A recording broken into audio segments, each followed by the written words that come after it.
चलो मेरे प्यारे प्यारे दोस्तों, आज हम आपको प्रश्नोत्तर श्रृंखला का ये दूसरा वीडियो दे रहा हूँ मैं। एक वीडियो आपने देख लिया है जिसमें कि दर्पण के बारे में बताया गया था। अब ये प्रश्नोत्तर का वीडियो देने का उद्देश्य मेरा सिर्फ इसलिए है, एक बार आपने क्लास लिया है, दूसरी बार आपने उसका वीडियो लिया है, ये थर्ड टाइम, तीसरा राउंड आपका हो रहा है। प्रश्नोत्तर के माध्यम से जो भी आपकी समस्याएं होंगी उसमें सॉल्व की जाएंगी, ठीक है। तो आज का हमने पाठ चुना है प्रकाश का अपवर्तन। आपने वहाँ प्रकाश का परावर्तन पढ़ा था, ध्यान रखना, परावर्तन अपवर्तन। और आज हम पढ़ेंगे प्रकाश का अपवर्तन, प्रश्नोत्तर के माध्यम से पढ़ेंगे। इसमें क्या होता है कि कुछ प्रश्न आपके ऐसे होंगे जो कि टेक्स्ट बुक पे नहीं दिए गए होंगे और लेसन पढ़ने के बाद में आपको क्लियर नहीं हुआ होगा, आपको डाउट क्लियर नहीं हुआ होगा, यहाँ पर वो आसानी से क्लियर हो जाएगा। आइए देखते हैं पहला प्रश्न, दीर्घ उत्तरीय प्रश्न है ये। प्रकाश के अपवर्तन को चित्र सहित समझाइए। अब इसको पहले मैं आपको समझाऊंगा, तब आपको ले चलूँगा इसमें लिखा क्या गया है। देखिए यहाँ पर ये है, एक माध्यम है आपका, ठीक है। कैसा माध्यम है? ये एक है माध्यम, यहाँ से माध्यम का ऊपर सतह है, ऊपर है हवा और नीचे है पानी। अब यहाँ पर हवा और कांच हो सकता है, हवा और पानी हो सकता है, माने माध्यम अलग अलग होने चाहिए। और ध्यान रखना दोनों माध्यम पारदर्शी होने चाहिए। अब ये है अभिलंब सीधा, ठीक है। जब एक किरण तिरछे मार्ग से आती है, कहाँ से? तिरछे मार्ग से। तो एक पारदर्शी माध्यम माने हवा से दूसरे पारदर्शी माध्यम जब प्रवेश करती है तो ये जो है अभिलंब की तरफ झुक जाती है। ध्यान देना, यहाँ पर ये कोण देखना, साइन आई, ये साइन आर है। साइन आई बड़ा है, साइन आर छोटा है। साइन आर छोटा क्यों है? क्योंकि यह जो किरण है हवा से कांच में प्रवेश की है, हवा से कांच में प्रवेश करने के पश्चात यह अपने मार्ग से विचलित हो गई है, मुड़ गई है। किधर मुड़ गई है? अभिलंब की तरफ। ये प्रक्रिया आपकी संपन्न हो जाती है प्रकाश के परावर्तन की। अब आप एक परिभाषा, सुनिश्चित परिभाषा देखिए। जब प्रकाश की किरणें एक पारदर्शी माध्यम से दूसरे पारदर्शी माध्यम में तिरछे मार्ग से प्रवेश करती हैं तो यह अपने मार्ग से विचलित हो जाती हैं, अपने मार्ग से विचलित हो जाती हैं। इस क्रिया को, किरणों के, प्रकाश की किरणों के इसी क्रिया को, कौन सी क्रिया जो विचलित हो रही है, इसी क्रिया को प्रकाश का परावर्तन कहते हैं। अब मुझे पूरा विश्वास है आपको समझ में आ गया होगा। फिर सुन लीजिए, जब प्रकाश की किरणें पारदर्शी माध्यम से दूसरे पारदर्शी माध्यम में तिरछे मार्ग से प्रवेश करती हैं तो ये अपने मार्ग से विचलित हो जाती हैं। इस विचलित होने की ही घटना को प्रकाश का अपवर्तन कहते हैं, ठीक है। अब आप लिखना चाहें, ये जो इसमें इतना लंबा लिखा गया है इससे आपको लेना देना नहीं है। आपने परिभाषा देख ली, दिखा देना। एक लेयर है ये पानी का, ऊपर पानी है, यहाँ पर पानी का स्तर है। एक अभिलंब यहाँ डाल देना। अभिलंब डालने के बाद में आप थोड़ा सा, मैं रंग यहाँ चेंज करूँगा तब आपको समझ में आएगा। ये प्रकाश की किरण है, ये आती है तिरछे मार्ग से, ठीक है। तो जब ये पानी में प्रवेश करेगी तो आपको चाहिए था ऐसे जाती है, लेकिन ऐसे न जा करके ये मुड़ जाती इधर, ये देखिए, ठीक है ना।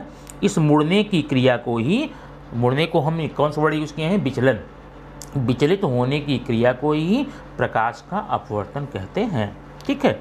इस प्रकार से आप यहाँ डिटेल में देख सकते हैं, ठीक है। ध्यान रखना, जब प्रकाश की किरणें विरल माध्यम से सघन माध्यम में जाती हैं तो ये अभिलंब की तरफ झुकती हैं, और जब सघन से विरल में जाती हैं तो अभिलंब से दूर हट जाती हैं, ठीक है। माने विचलन होना ही होना है।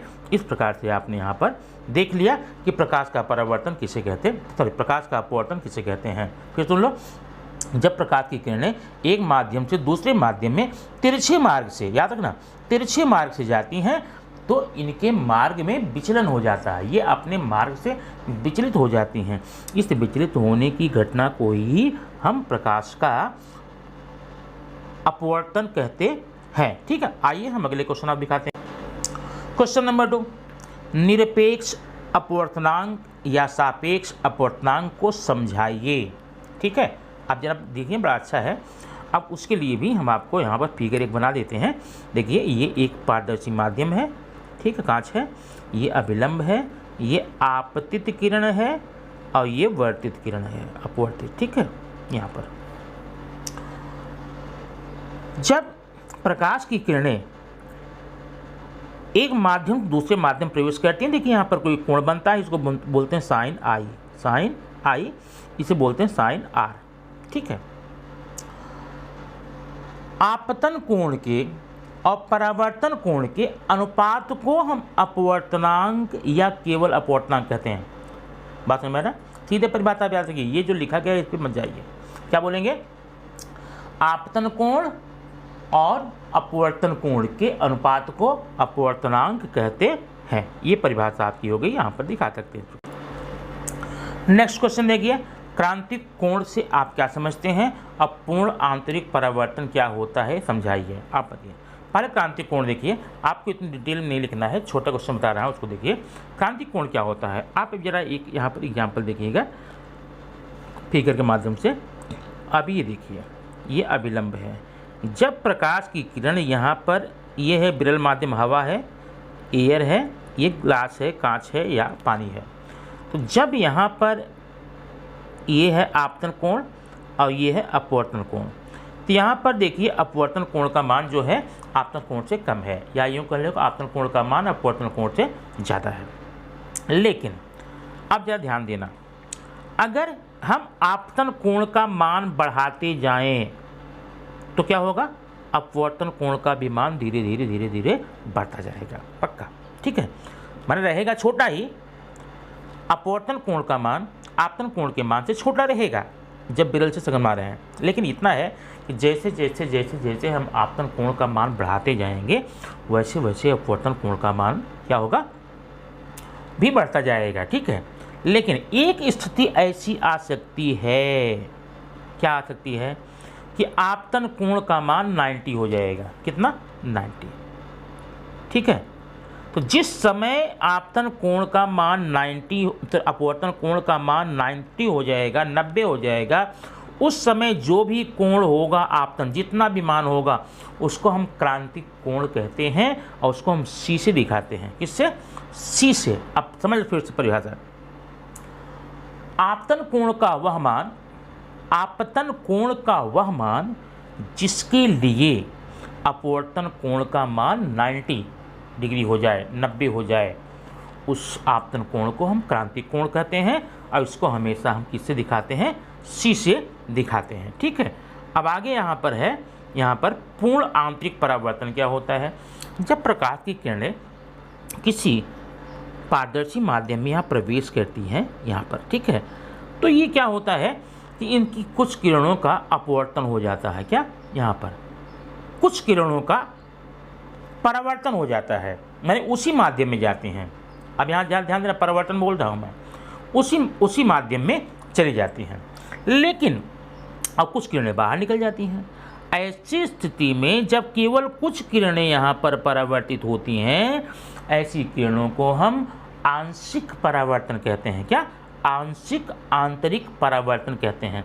लेकिन कभी कभी क्या होता है कि सारी की सारी किरणों का यहाँ पर परावर्तन हो जाता है, इसको हम कहते हैं पूर्ण आंतरिक परावर्तन। अब पूर्ण आंतरिक परावर्तन में एग्जाम्पल बता दूँ, समझ में आ जाएगा। जब आप दर्पण के सामने खड़े होते हैं तो आपसे निकलने वाली प्रकाश की किरणें दर्पण से टकरा करके पुनः वापस उसी दिशा में लौट जाती हैं। ठीक है ना, इससे आपका प्रतिबिंब बनता है। तो वो जो दर्पण में परावर्तन होता है वह पूर्ण परावर्तन है। तो आंशिक क्या है? एक कांच है, आप खिड़की का प्लेन ग्लास ले लीजिए या घड़ी के ऊपर जो कांच लगता है, घड़ी के चेहरे पे, फेस पे वो कांच लगता है, उसमें आप ध्यान देखिए ना, भले पारदर्शी है लेकिन आपका प्रतिबिंब हल्का हल्का हल्का हल्का दिखता है। इसका मतलब उस कांच में पारदर्शी है, उसमें तो किरणों का, प्रकाश किरणों का अपवर्तन होता है, लेकिन कुछ किरणें परावर्तित होती हैं जिससे आपका चेहरा हल्का दिखता है, उसको हम बोलते हैं आंशिक परावर्तन। ठीक है, अब आगे क्वेश्चन देखने के लिए आपको मेरे साथ आगे चलना पड़ेगा। यह है पूर्ण आंतरिक परावर्तन जीवन में होने वाले अनुप्रयोग, माने ज़िंदगी में कौन कौन सी घड़ी है, कौन सा समय है जहाँ पर आपको पूर्ण आंतरिक परावर्तन देखने को मिलता है। तो एक एक क्रम करके देखते जाइए। पहला है जल में परख नली का चमकीला दिखाई देना। जब आप किसी परख नली को पानी के टब में, पानी की टंकी में, पानी के बड़े पात्र में डाल देते हैं तो आपको चांदी की तरह चमकीला दिखाई देता है। एक एग्जाम्पल तो ये हो गया।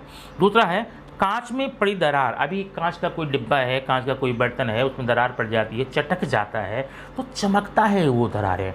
ये भी क्या है? ये भी पूर्ण आंशिक परावर्तन का एग्जाम्पल है। तीसरा है अभी काली बॉल ले लीजिए, कालिख लगी हुई, काला पेंट लगा हुआ बॉल ले लीजिए, पानी में उसे आप डाल देंगे तो वो चमकता हुआ दिखाई देता है। ये भी पूर्ण आंतरिक परावर्तन का एग्जाम्पल है।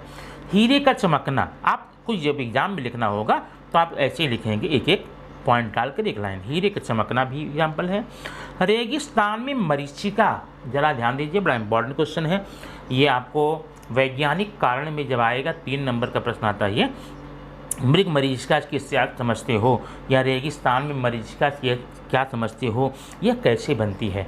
पहले आपको समझाते हैं कैसे बनती है। अब देखिए, ये है आपका धरती का स्थल है, ठीक है। खास करके रेगिस्तानी भागों में होता है, वैसे यहाँ भी होता है। अप्रैल मई के महीने में अगर सुनसान सड़क हो, दूर आपको सड़क पर कुछ पानी जैसा चमकता हुआ, लहरता हुआ दिखाई देता है, वो आभासी एक हमारी सोच होती है, उसे हम मृग मरीचिका बोलते हैं, माइरेज। लेकिन अब रेगिस्तान में क्या होता है, जब सूर्य की प्रकाश की किरणें धरती पे आती हैं तो धरती पे किरणों का परावर्तन होता है और ये ज़्यादा तप्त हो जाता है, अधिक गर्म हो जाता है। और गर्म होने पे आप लोग जानते होंगे कि गर्म चीज़ें विरल माध्यम का काम करती हैं। इसका मतलब धरती के पास माध्यम विरल हो जाता है और इसके ऊपर माध्यम सघन रहता है। तो जब सघन माध्यम से प्रकाश की किरणें विरल माध्यम में प्रवेश करती हैं तो क्या होता है, इनके मार्ग में विचलन होता है। तो इनके मार्ग में जब विचलन होगा तो आसपास की जो चीज़ें हैं, पेड़ हैं, मकान है, इमारत है, उसका प्रतिबिंब हमको दिखाई देता है। ऐसे मानो कि नीचे पानी वगैरह है और बिल्डिंग की छाया उसमें लहरा रही है, तो ये हमको दूर से आभास होता है। यह एक आभासी स्थिति होती है, इसको हम कहते हैं मृग मरीचिका, ठीक है, माइरेज। अब एग्जाम्पल फिर सुन लो एक बार, कैसे लिखेंगे। गर्मी के समय में सूर्य से निकलने वाले प्रकाश किरणें जब धरती पर पड़ती हैं तो धरती में आसपास का माहौल, वातावरण अत्यधिक तप्त हो जाता है, गर्म हो जाता है और माध्यम जो होता है वह विरल हो जाता है। अब विरल हो जाने के कारण वहाँ पर प्रकाश की किरणों का क्या होता है, अपवर्तन होता है। उस अपवर्तन के कारण ही आसपास की बिल्डिंग का, इमारतों का, वृक्षों का हमें उसके बगल में प्रतिबिंब, छाया, आकृति दिखाई देती है, ऐसा मानो कि यह पानी में तैर रहा है। इसको कहते हैं मृग मरीचिका और मृग मरीचिका ऐसे ही बनती है, ठीक है। अब ठंडे प्रदेशों में भी मरीचिका बनती है, वहाँ पर कैसे बनती है, अब ध्यान देना। मान लो यह एक बर्फीला स्थान है, बर्फीली जगह है, या फिर समुद्र मान लो, ये समुद्र की लहरें हैं, ठीक है। अब समुद्र में यहाँ पर है क्या है, नाव है, ये नाव है। तो यहाँ पर जो प्रकाश की किरणें आती हैं, चूँकि यहाँ पर पानी है या तो बर्फ़ है, मौसम ठंडा है, ठंडा होने के कारण यहाँ का जो वातावरण है वह सघन माध्यम का काम करता है और उसके ऊपर जैसे जैसे जाते जाएंगे वैसे वैसे विरल माध्यम काम करेगा। तो प्रकाश की किरणें जब विरल माध्यम से सघन माध्यम में प्रवेश करेंगी तब भी, आप बताया है, तब भी उसमें परावर्तन होगा, अभिलंब से नज़दीक आ जाएंगी। तो जो नाव है इसका प्रतिबिंब हमको उल्टा ऊपर की तरफ दिखाई देता है, ठीक है ना, ये नाव का प्रतिबिंब है। इसे हम कहते हैं ठंडे प्रदेशों की मरीचिका। समझ में आया? आगे क्वेश्चन देखते हैं। प्रिज्म में होने वाले श्वेत प्रकाश के वर्ण विक्षेपण का चित्र सहित वर्णन करो, वर्ण विक्षेपण का कारण भी बताओ। तो सबसे पहले तो बेटा मैं आपको बता दूं वर्ण विक्षेपण की परिभाषा, जो आपके लिए बहुत ही इम्पोर्टेंट है। वर्ण विक्षेपण होता क्या है, ठीक है। श्वेत रंग के प्रकाश की किरणों का अपने घटक रंगों में पृथक्कृत पृथक्कित मीन्स अलग अलग होने की, ठीक है ना, पृथक होने की, अलग होने की, सेपरेट होने की। अच्छा एक बात कीजिए, प्रकाश का रंग क्या है? पता नहीं, श्वेत रंग मान सकते हैं, लेकिन वो श्वेत रंग जो है 7 अलग अलग प्रकार के रंगों से मिलकर बना है, और वो जो 7 रंग हैं उनका अपवर्तनांक, उनकी प्रकृति, उनका स्वभाव अलग अलग है। इसलिए जब वो एक माध्यम से दूसरे माध्यम में प्रवेश करती हैं तो अपने प्रकृति के अनुसार, अपने उनकी प्रकृति क्या है, स्वभाव क्या है, उसके आधार पर वो उनमें विचलन होता है, किसी में कम होता है, किसी में ज़्यादा होता है। तो जब श्वेत रंग की प्रकाश की किरण किसी माध्यम जैसे प्रिज्म से प्रवेश करती हैं तो वह अपने घटक रंगों में अलग हो जाती हैं। इस अलग होने की घटना को, अलग होने की क्रिया को वर्ण विक्षेपण कहते हैं। क्या कहते हैं? वर्ण विक्षेपण कहते हैं। परिभाषा फिर याद कर लो, श्वेत रंग के प्रकाश की किरणों का अपने घटक रंगों में पृथक्कित होने की घटना को वर्ण विक्षेपण कहा जाता है। अब वर्ण विक्षेपण ढेर सारे एग्जाम्पल हैं, आप लोग देख सकते हैं। जैसे अभी बरसात के सीजन में आप जा रहे हैं, रोड पर कहीं पर रॉकेल गिरा है, डीजल गिरा है, तो उसमें भी आपको अलग अलग रंग दिखाई देते हैं, वह वर्ण विक्षेपण है। इंद्रधनुष आप देखते हैं, वर्ण विक्षेपण की ही बात वहाँ पर आती है, ठीक ना। अब देखते हैं कि प्रिज्म के द्वारा ये रंग कैसे कैसे इनका विक्षेपण होता है। अब देखिए यहाँ पर फिगर आप सामने है, ये प्रिज्म है, अब ये श्वेत रंग का प्रकाश है, ठीक है, श्वेत रंग का ये प्रकाश है, और यहाँ पर एक पर्दा लगाया गया है, यहाँ पर ये पर्दा है। श्वेत रंग का प्रकाश जब वायु से, हवा से कांच में प्रवेश करेगा तो इसमें क्या होगा? परिवर्तन होगा, विचलन होगा, ठीक है ना। क्यों विचलन होगा? क्योंकि ये प्रकाश किरणें एक माध्यम दूसरे माध्यम प्रवेश कर रही हैं। जब विचलन होता है तो अब चूंकि श्वेत रंग कोई एक रंग नहीं है, वो 7 घटक रंगों से मिलकर बना हुआ है, ठीक है ना, 7 घटक रंगों से मिलकर बना हुआ है।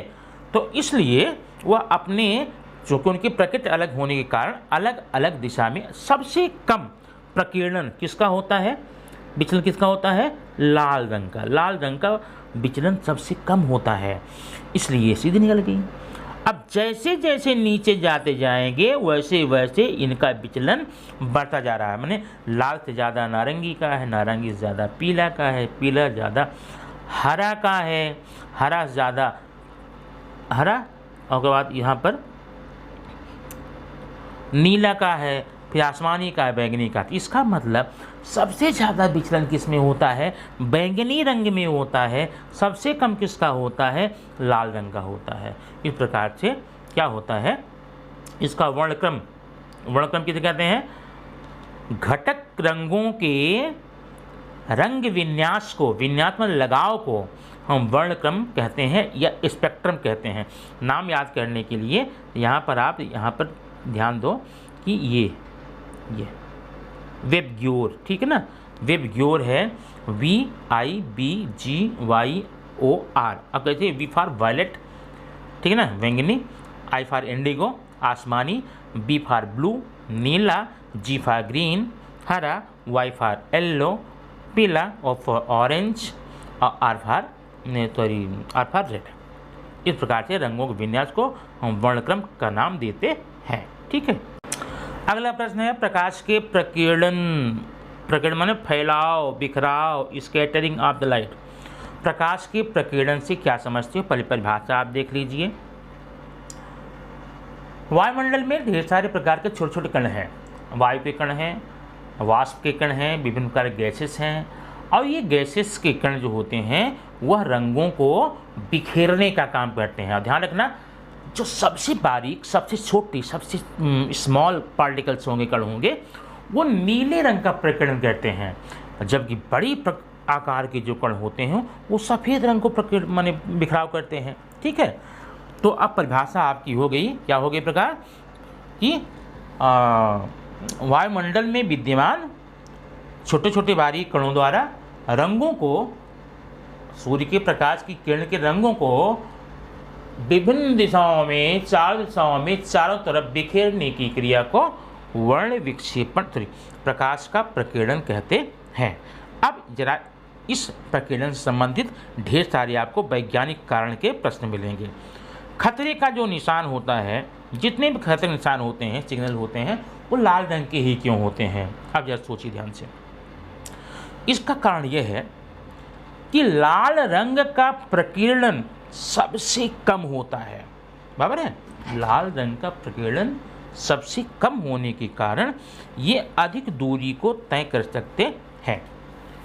इसी कारण खतरे के निशान को लाल रंग से इसलिए रखा जाता है ताकि दूर तक से आने वाले व्यक्ति इस रंग को आसानी से देख सकें। अगर यहाँ पर और रंगों कर दिया जाएगा तो रंग जो है मार्ग में प्रकीर्णित हो जाते हैं, बिखर जाते हैं, फैल जाते हैं, इसलिए वो दिखाई आसानी से नहीं देंगे। इसलिए खतरे के निशान को हमेशा लाल रंग से दिखाई देता है, ठीक है।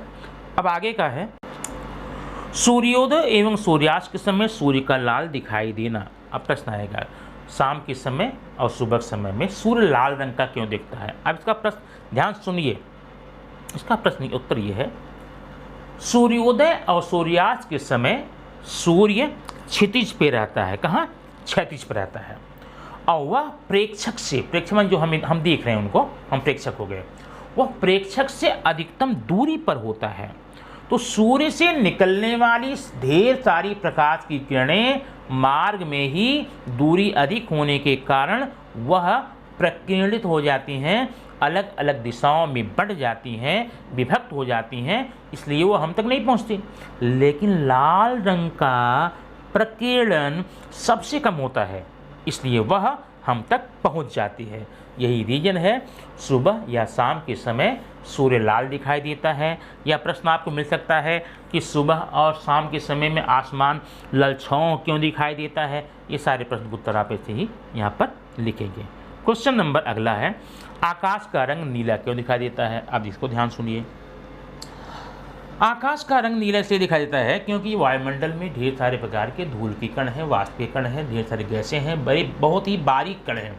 और आपको मैंने पहले बता दिया है, ये बारीक कण केवल नीले रंग को ही प्रकीर्णित करते हैं, ठीक है। इसलिए सबसे ज़्यादा प्रकीर्णन नीले रंग का ही होता है, और नीले रंग का जब प्रकीर्णन होता है हर दिशा में नीला रंग फैल जाता है, इसीलिए हमें आसमान नीला दिखाई देता है। या यूँ कह लीजिए कि इसमें नील रंग का प्रकीर्णन लाल रंग के प्रकीर्णन की अपेक्षा 16 गुना अधिक होता है, ठीक ना। अब उतना प्रकीर्णन न तो लाल रंग का होता है, न लाल रंग का होता नहीं, और साथ साथ कारण यह है तो नीले रंग का प्रकीर्णन छोटे कणों के द्वारा होता है, और छोटा कण विद्यमान है वायुमंडल में। कौन कौन छोटा कण है? वायु के कण हैं, वाष्प के कण हैं, धूल के कण हैं, विभिन्न प्रकार के गैसेस हैं, ठीक है। आगे क्वेश्चन हम देखेंगे यहाँ पर कुछ और। सघन तथा विरल माध्यम से आप क्या समझते हैं? बड़ा सिंपल से है ये तो ना। सघन माने जो घना हो, जिसका घनत्व ज़्यादा हो, विरल माने जो हल्का हो। अभी एग्जाम्पल मैं समझाऊँ, अगर मैं बोलूँ हवा और पानी में कौन माध्यम सघन है, कौन विरल है? हवा विरल है, पानी सघन है। कांच और हवा में हवा विरल होगी, कांच सघन होगा। लेकिन आप आंसर कैसे देंगे? यदि अपवर्तित किरण आपतित किरण की सापेक्ष अवलंब की ओर झुक जाती है, दूसरे माध्यम को पहले माध्यम के सापेक्ष सघन माध्यम कहेंगे। लेकिन अगर अपवर्तित किरण अभिलंब से दूर हट जाती है तो इस माध्यम को पहले माध्यम की अपेक्षा हम विरल माध्यम कहेंगे, ठीक है। अब किसी माध्यम के अपवर्तनांक से क्या समझते हैं, ये आपको बता दिया गया है। किन्हीं दो माध्यमों के लिए एक ही रंग के प्रकाश के लिए आपतन कोण साइन आई, यहाँ पर देखिए जरा ज्या लिखा गया, आप साइन आई बोलेगा, साइन आई, और अपवर्तन कोण साइन आर के अनुपात को हम अपवर्तनांक कहते हैं। अपवर्तनांक बराबर होता है साइन आई बटे साइन आर। इसे स्नेल का नियम भी कहते हैं। जरा यहाँ पर आप देख सकते हैं स्नेल का नियम, ठीक है। अब यहाँ पर ये स्नेल का नियम, ठीक है, और ये है आपका अपवर्तनांक, ठीक है। कितना आप समझ गए होंगे। अब हम आगे चलते हैं, अगला क्वेश्चन दिखाते हैं आपको। अगला प्रश्न है, जल में किसी गहराई पर रखी गई वस्तु कुछ ऊपर उठी दिखाई देती है, रेखाकृति द्वारा स्पष्ट करो। अब ये रेखाकृति यहाँ पर बनी हुई आप देख सकते हैं। यहाँ पर लेकिन आप इसका एग्जाम्पल क्या देंगे, आप इसका प्रश्न उत्तर देंगे, बड़ा सिंपल सा है। ध्यान रखिए, जब प्रकाश की किरणें हवा से जल में प्रवेश करती हैं तो क्या होता है, इनमें अपवर्तन होता है, ठीक है ना। ये किरणें अभिलंब अभी एग्जाम्पल मैं यहाँ बनाऊँगा, एक फिगर देखिए ज़रा, यहाँ पर ये आपका टब एक है, पानी भरा हुआ है इसमें, ये देखिए पानी भरा हुआ है। अब पानी भरा हुआ है तो ज़रा ध्यान यहाँ पर आप ये देंगे कि यहाँ पर एक रखा हुआ है, मान लो सिक्का, ठीक है ये। अब जब प्रकाश की किरण आई, ये प्रकाश किरण मान लो यहाँ पर हमारे नेत्र है, तो यहाँ विलंब है। प्रकाश की किरण जब वायु से प्रवेश करती कहाँ, पानी में, तो ये अविलंब की तरफ झुक जाती है, ठीक है। लेकिन जब ध्यान दीजिए, ये जो प्रकाश किरण यहाँ से आई थी वह अगर सीधी आती तो कहाँ आती, यहाँ पर आती, ठीक है, यहाँ पर। माने ये प्रकाश की किरण मुड़ी हुई है, ये तो एक्चुअली मुड़ी नहीं है, ये तो आभास है, हमें आभास होता है। इसीलिए यहाँ का जो सिक्का है हमको अगर सीधा देखें तो यहाँ पर दिखाई देता है। तो अब प्रश्न का उत्तर क्या आप लिखेंगे, किसी टब में, किसी पानी के ड्रम में, पानी के टंकी में रखी हुई सारी वस्तुएं अपनी वास्तविक स्थिति से ऊपर उठी हुई दिखाई देती हैं। क्यों? क्यों? प्रकाश के अपवर्तन के कारण, प्रकाश के अपवर्तन के कारण। यहाँ फिगर आप यहाँ पर देख सकते हैं। द्रव में अंशतः डूबी हुई छड़ सीधी क्यों दिखाई देती, इसका आंसर भी आप वही लिखेंगे जो अभी मैंने पहले बताया है, उसमें कोई अंतर नहीं है। ये बड़ा इंपॉर्टेंट क्वेश्चन है, बड़ा प्रश्न है 3 नंबर के लिए। यहाँ पर प्रश्न है, सूर्यास्त के समय सूर्य क्षितिज के नीचे होने पर क्यों दिखाई देता है। अब इसको मैं समझाऊंगा थोड़ा सा, अब यहाँ पर आप देखिएगा तब मैं आपको पहले फिगर बना के तब बताऊंगा। ये आपका है, ये पृथ्वी है, ठीक है ना, अर्थ। अब ये पूरा वायुमंडल है। अब ये मान लो कि सूर्य जो है यहाँ पर है, अभी पूरब में है, ठीक ना। अब यहाँ पर है, यहाँ पर सूर्य है और यहाँ पर आप खड़े हैं, ठीक है। यहाँ पर आप जब खड़े हैं तो सूर्य से जब ये प्रकाश की किरणें निकलती हैं, एक मिनट, निकलती हैं किरणें ये। अब चूंकि देखिए पृथ्वी और सूर्य के बीच में क्या है, वायुमंडल है। अब वायुमंडल की परतों में अलग अलग प्रकार की सघनता और विरलता पाई जाती रहती है, और ये सघनता विरलता बारंबार बदलती रहती है, और जितनी बार बदलेगी उतनी बार सूर्य की किरणों के मार्ग में विचलन होगा, ठीक ना। विचलन होगा तो ये सूर्य की किरणें जब ये प्रेक्षक यहाँ दिखाई देगी, अब प्रेक्षक निगाह कहाँ है, यहाँ पर है, यहाँ, ठीक है।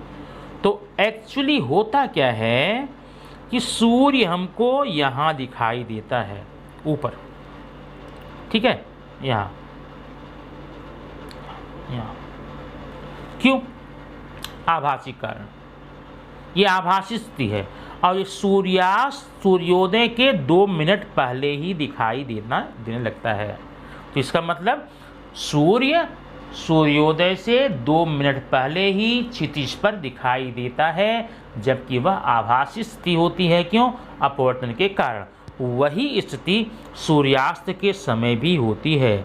अब ये सूर्य डूब चुका है, ठीक है ना, सूर्य से प्रकाश किरणें निकलती हैं, जो ये प्रकाश किरणें हैं, लेकिन हमको आभासी सूर्य यहाँ पर दिखाई देगा, यहाँ पर, ठीक है।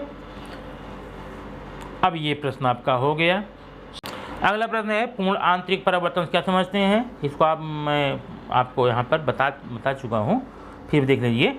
जब कोई प्रकाश की किरण सघन माध्यम से विरल माध्यम में प्रवेश करती है और आपतन कोण का मान क्रांतिक कोण से अधिक हो जाता है, तो विरल माध्यम में प्रकाश का अपवर्तन नहीं होता, बल्कि संपूर्ण प्रकाश परावर्तित होकर सघन माध्यम में ही वापस लौट जाती है। इस प्रकार के परावर्तन को आंतरिक परावर्तन कहते हैं।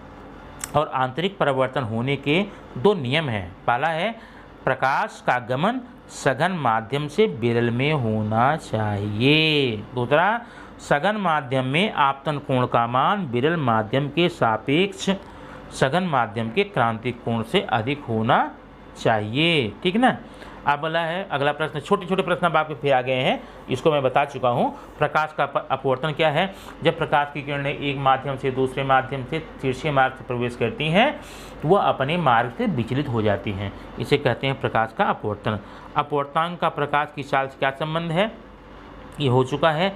सघन और विरल माध्यम से क्या समझते हैं, ये आपको मैं बता चुका हूँ सघन एग्जाम्पल के साथ में।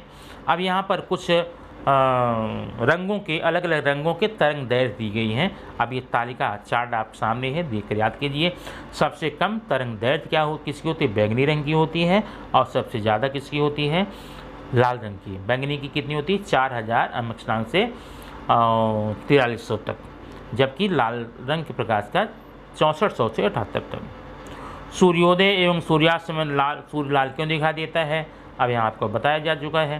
रात में दिखने वाले सिग्नल लाल रंग के क्यों बनाए जाते हैं, ये भी आप बता चुका हूँ कि क्योंकि लाल रंग का प्रकीर्णन सबसे कम होता है, इसलिए वह अधिक दूरी आसानी से तय कर सकता है और अधिक दूरी पर खड़े व्यक्ति को भी आसानी से दिखाई दे जाता है।